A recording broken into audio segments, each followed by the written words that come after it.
એમાં તપાસ દરમિયાન એવું જણાય આવે છે કે બંને દીકરીઓ હતી એમને અલગ અલગ એક દીકરાઓ જોડે પ્રેમ સંબંધ હતો, વર્ષોથી એકબીજાના પરિચયમાં હતા, પણ જે પ્રેમમાં જે હતા આપણે સ્વામિનારાયણ મંદિર નજીક બે મહિલાઓના મૃતદેહ મળી આવ્યા હતા. પ્રેમ સંબંધ તૂટતા હતાશમાં આપઘાતનો ખુલાસો થયો છે. મૃતદેહ સ્વામિનારાયણ મંદિરના બાથરૂમમાંથી મળી આવ્યા હતા, ઇન્જેક્શન મળી આવ્યા હતા. હજુ સુધી તમે અમારી ચેનલને સબસ્ક્રાઇબ નથી કરી તો અત્યારે જ ન્યૂઝરૂમ ગુજરાતને સબસ્ક્રાઇબ કરો, ફેસબુક અને ઇન્સ્ટાગ્રામ પર ફોલો કરો.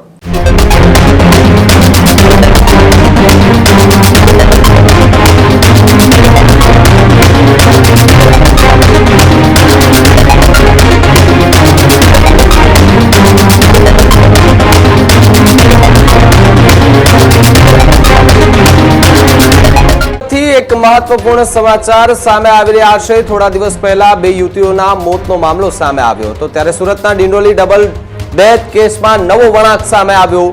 સ્વામિનારાયણ મંદિર નજીક બે મહિલાઓના મૃતદેહ મળી આવ્યા હતા. પ્રેમ સંબંધ તૂટતા હતાશમાં આપઘાતનો ખુલાસો થયો છે. બંનેના બ્રેકઅપ 15 દિવસમાં થયાની એ માહિતી પ્રાપ્ત થઈ રહી છે. પ્રાથમિક તપાસમાં આત્મહત્યાની દિશાના સંકેતો મળી રહ્યા છે. ચોક્કસ કારણ અંગે પોલીસ હજુ પણ તપાસ જે છે તે કરી રહી છે, જ્યારે ફોરેન્સિક પીએમ રિપોર્ટ બાદ વધુ ખુલાસા થવાની શક્યતાઓ છે.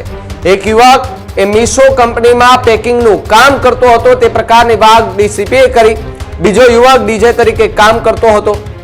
આ પ્રકારની હાલતો જે છે તે પોલીસ પાસેથી વિગતો જે છે તે પ્રાપ્ત થઈ રહી છે. ત્યારે સૌથી મોટા સવાલ અહીંયા ઉભો થઈ રહ્યા છે કે જે બંને યુવતીના મૃતદેહ સ્વામિનારાયણ મંદિરના બાથરૂમમાંથી મળી આવ્યા હતા, ઇન્જેક્શન મળી આવ્યા હતા. ખુલાસા એ રીતના પણ થઈ રહ્યા હતા કે ચેટ જીપીટીની અંદર કેવી રીતે આત્મહત્યા કરવી તેને લઈને સર્ચ પણ કરવામાં આવ્યું. કેટલાક ફોટોસ જે છે તે પણ મળી આવ્યા હતા. અંગે પોલીસે અત્યાર સુધીમાં કયા કયા પ્રકારની એ તપાસ કરી અને અત્યાર સુધી કઈ દિશામાં તપાસ કરી તે મુદ્દાને લઈને એનપી ગોહિલ કે જે સુરતના એસીપી છે તે પ્રતિક્રિયા આપી રહ્યા છે. શું કહ્યું એમણે, સાંભળીએ એમને. તારીખ 7 માર્ચ 2026 ના રોજ ડિંડોલી પોલીસ સ્ટેશનમાં બે દીકરીઓ એટલે કે એક 18 વર્ષની અને એક 20 વર્ષની દીકરી તેની લાશ સ્વામિનારાયણ મંદિરના ટોયલેટ મહિલા ટોયલેટમાંથી મળી હતી, જે અનુસંધાને અકસ્માત મોતના દાખલ કરવામાં આવી હતી. પ્રાથમિક તપાસમાં જે કે ઓરલ એવિડન્સ એટલે કે મૌખિક પુરાવા, પછી બીજા સાયન્ટિફિક એવિડન્સ, ઇલેક્ટ્રોનિક એવિડન્સ અને અમુક સ્વતંત્ર સાહેબના પણ નિવેદન પણ આપતા છે. એમાં તપાસ દરમિયાન એવું જણાય આવે છે કે બંને દીકરીઓ હતી એમને અલગ અલગ એક દીકરાઓ જોડે પ્રેમ સંબંધ હતો અને એમના એટલે એક દીકરીના લગભગ 3-4 મહિનાથી અને એક દીકરીના લગભગ 1-1.5 વર્ષથી પ્રેમ સંબંધ હતો અને એમાં બ્રેકઅપ થયેલું હતું, એટલે કે પ્રેમમાં હતાશ બંને દીકરીઓ થઈ ગઈ હતી અને એના કારણે જ આ બંને દીકરીઓએ સુસાઇડ કર્યું છે એવા પુરાવા હાલ પ્રાથમિક તપાસ દરમિયાન મળી આવ્યા.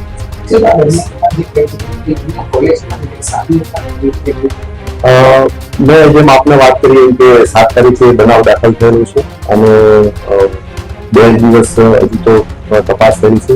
તપાસ પ્રારંભિક તબક્કામાં છે. બીજું જે રીતના 18 વર્ષ અને 20 વર્ષની દીકરીના આત્મહત્યાનો બનાવ છે એટલે પોલીસે પણ સહાનુભૂતિપૂર્વક આગળ વધવાનું છે. એટલે તપાસ સંવેદનશીલ છે, તપાસ પ્રાથમિક તબક્કામાં છે અને તપાસના હિતમાં અમુક બાબતો હાલના તબક્કે ડિસ્ક્લોઝ કરી શકાય નથી. પરંતુ મેં આપને જેમ જણાવ્યું કે જે કે પુરાવા આ બધા એકત્રિત થયેલા છે તે આધારે આ બંને દીકરીઓના અલગ અલગ વ્યક્તિ જોડે પ્રેમ સંબંધ હતા અને તે બ્રેકઅપના કારણે મન ઉપર લાગી આવતા આ એમને આત્મહત્યાને પગલું કરેલું છે. સર, જે દીકરી છે તેની 18 વર્ષની છે, કેટલા વખતથી આ પ્રેમ પ્રકરણ ચાલે? હા, એટલે મેં આપને જણાવ્યું કે એક દીકરી 18 વર્ષની છે અને એક દીકરી છે તે 20 વર્ષની છે.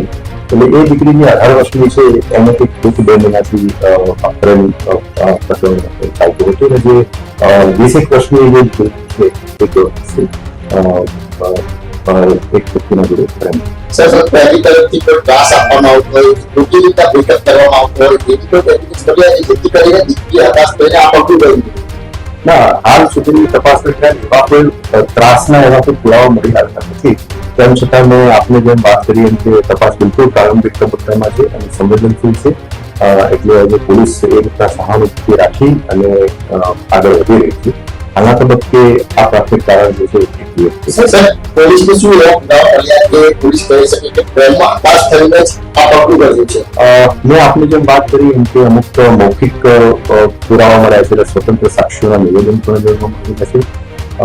જેમના જોડે પ્રેમ સંબંધ હતો એમની પણ પૂછપરછ કરીને પ્રાથમિક લેવામાં આવ્યું છે અને એના સિવાય અમુક ઇલેક્ટ્રોનિક્સ એવિડન્સ પણ મળેલા છે. એટલે આ બધા એવિડન્સ આધારે પોલીસ હાલ પ્રાથમિક તારણો કરી. સર, બંને વચ્ચે જે પ્રેમ છે એનું સાથે સૂચક વ્યક્તિ કેટલો સમય છે? સમજાયું? એટલે બંને વ્યક્તિઓ જે છે સાથે સુસાઇડ કર્યું છે, બંનેના બ્રેકઅપ સાથે કેટલો ગેપ પ્રાથમિક તપાસમાં એવું જણાઈ આવ્યું છે કે છેલ્લા લગભગ 20 દિવસમાં આ બંને દીકરીઓના બ્રેકઅપ થયેલા હતા. એક દીકરીના લગભગ 4-5 દિવસ પહેલા અને એક દીકરીના લગભગ 12-15 દિવસના સમયગાળા દરમિયાન બ્રેકઅપ થયું છે. સર શા કારણથી બ્રેકઅપ થાય છે ખબર છે? ના, એ પ્રાથમિક પૂછપરછમાં બંને જે દીકરાઓ હતા એમનું પણ સ્ટેટમેન્ટ લેવામાં આવેલું છે. એટલે એમને બ્રેકઅપ થયેલો છે અને પ્રેમ સંબંધ હતો એ અમને પ્રાથમિક પૂછપરછમાં જણાવ્યું છે. પણ હાલ હજુ ચોક્કસ એવું કહેતા નથી કે કારણ કે ઘણી નાની મોટી બાબતોમાં બોલાચાલી થતી હોય છે, તો એમને હાલ એવું જણાવ્યું છે કે સામાન્ય બાબતમાં બોલાચાલી થતી હતી એના કારણે એ રીતનું બ્રેકઅપ થયેલું છે. બાકી હાલ એવા કોઈ ડાયરેક્ટ ત્રાસ એમને આપેલો હોય અથવા તો હેરાનગતિ કરતા હોય એવા કોઈ ડાયરેક્ટ એવિડન્સ અથવા તો ડાયરેક્ટ કોઈ પણ પુરાવા મળી નથી. સર બંનેની મુલાકાત ક્યાં થઈ હતી? કેવી રીતે પ્રેમ સંબંધ બન્યા? સોશિયલ મીડિયા પરથી કે ઘરની આજુબાજુ રહેતા હતા, કોલેજમાં હતા, ક્યાં? આ બંને દીકરીઓના જે આત્મહત્યા કરી છે એક અને બંને દીકરાઓ એ દિલ્હી પોલીસ સ્ટેશન વિસ્તારમાં જ રહે છે. નજીક જે એમના દરોડા સોસાયટી છે. એટલે એ ઘણા વર્ષોથી એકબીજાના પરિચયમાં હતા, પણ જે આ પ્રેમમાં જે હતા એની આપણે વાત કરી એમ કે એ આ સમયગાળા દરમિયાન જણાવ્યું એ રીતના જ ઇત્યાદિમાં પડેલા એકબીજા સાથે. સર બ્રેકઅપ થવાનું કારણ શું? યુવક છે તેમને શું જણાવ્યું? શું કારણથી બ્રેકઅપ કર્યું? મેં આપને જણાવ્યું મેં હાલ આપણે પ્રશ્ન પૂછ્યાનો જવાબ મેં આપેલો છે કે હાલ એમણે એવું જણાવ્યું કે સામાન્ય બોલાચાલી થતું હતું, લગ્નથી જેવું થતું હતું.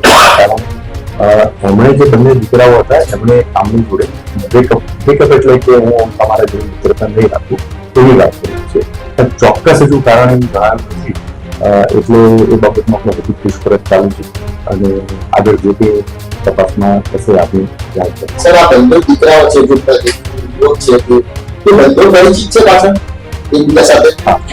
બંને જે દીકરાઓ છે તે એકબીજાના પરિચિત છે. જેમ આ બંને દીકરીઓ જે આત્મહત્યા થયેલી આપઘાત કરેલો છે એ બંને જેમ પરિચિત હતા એમ થઈ ગયા. સર હવે કઈ રીતે તપાસ કરવામાં આવશે? એક તો આમ પ્રાથમિક જે પુરાવા એકત્રિત થયેલા છે એ આધારે બંને દીકરીઓ આત્મહત્યા કરી છે એવું જણાઈ આવ્યું છે. તેમ છતાં જે મેડિકલ એવિડન્સ એટલે કે PM ડોટ અને ફાઇનલ પોઝિટિવ એટલું આવવાનું બાકી છે. આના હિસ્ટોપેથોલોજીકલ રિપોર્ટ અને કેમિકલ એનાલિસિસ ઉપર બાકી છે. એ આવશે એટલે મેડિકલ એવિડન્સ બનશે. એના સિવાય બંને દીકરીઓના મોબાઈલ ફોન કબજે કરવામાં આવેલા છે. બંનેના મોબાઈલ ફોન પણ એફએમમાં મોકલવામાં આવશે. એના સિવાય CDR, એના સિવાય ઓરલ એવિડન્સ, ઇલેક્ટ્રોનિક એવિડન્સ આ બધા ભેગા કરી અને તપાસ પૂર્ણ કરો. તો બ્લેકમેલિંગનો સર કિસ્સો હતો જેનાથી કાશીને દીકરી આ પગલું ભર્યું હતું? ના, મેં આપને જણાવ્યું કે હાલ સુધીની તપાસમાં એવી કોઈ પણ પ્રકારે આ બંને દીકરીઓને કોઈ પણ એટલે કે એમના જન્મના જોડે પ્રેમમાં હતા એ અથવા તો કોઈ પણ પેરેન્ટ અથવા કોઈ અન્ય વ્યક્તિ તરફથી માનસિક ત્રાસ કે શારીરિક ત્રાસ આપેલો હોય એવી કોઈ હકીકત આજની સુધીની તપાસમાં આવશે. હજુ સુધી તમે અમારી ચેનલને સબસ્ક્રાઇબ નથી કરી તો અત્યારે જ ન્યૂઝરૂમ ગુજરાતને સબસ્ક્રાઇબ કરો, ફેસબુક અને ઇન્સ્ટાગ્રામ પર ફોલો કરો.